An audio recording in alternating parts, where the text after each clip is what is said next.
உடல் நலம் குறித்து விசாரிக்கவே முதலமைச்சரை சந்தித்ததாக தேமுதிக பொதுச் செயலாளர் பிரேமலதா விஜயகாந்த் தெரிவித்துள்ளார். காஞ்சிபுரம் காமாட்சி அம்மன் ஆலயத்தில் தரிசனம் செய்த பின்னர் பேட்டியளித்த அவர், ஜனவரி மாதம் கடலூரில் நடைபெறும் தேமுதிக மாநாட்டிற்கு பிறகே கூட்டணி பற்றி முடிவெடுக்கப்படும் என கூறியுள்ளார். அவருக்கு உடல்நிலை சரியில்லை அப்படின்றதுனால ஒரு அரசியல் நாகரிகத்துடன் பண்பாடுடன் நட்பு ரீதியாக அவரை போய் நாங்க சந்திச்சோம். ஏன்னா கேப்டன் உடல்நிலை சரியில்லாத போது ஒவ்வொரு வாட்டியும் அவர் நேரா கேப்டனை சந்திச்சிருக்காரு, அறிக்கை விடுவாரு.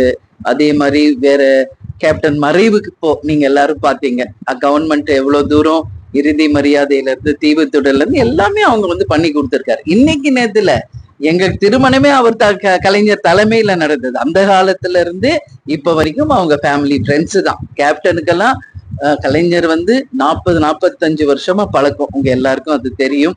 அதே மாதிரி கலைஞர் மறைந்த போது அமெரிக்கால நாங்க இருந்தாலும் எப்படி கேப்டன் அழுதார் அப்படிங்கிறது எல்லாரும் பார்த்திருக்கீங்க. அது மட்டும் இல்ல, அவ்வளோ டயர்ட்ல அவ்வளோ தூரம் அமெரிக்கால இருந்து இறங்கினோடனே நேரடியாக கலைஞர் சமாதிக்கு சென்று அவருக்கு மரியாதை செலுத்திட்டு தான் வீட்டுக்கு வருவேன்னு சொன்னார். ஏன்னா அதுக்கு பேஸ் என்னன்னா மரியாதை, நட்பு தான்.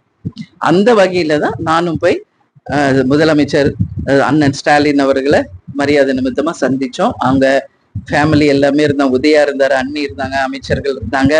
நாங்களும் தம்பி சுதீஷ் பார்சாதி எங்க கட்சி நிர்வாகிகளோட போய் அவரை சந்திச்சோம். அவருக்கு ரொம்ப சந்தோஷம், அவரு ரொம்ப சந்தோஷப்பட்டாரு. வந்ததுக்கு நன்றின்னு உடனே ட்விட்டர்ல அவர் பதிவு போட்டாரு, உதயாவும் போட்டாரு. அதுக்கு நானும் திருப்பி நன்றி சொல்லியிருக்கேன்.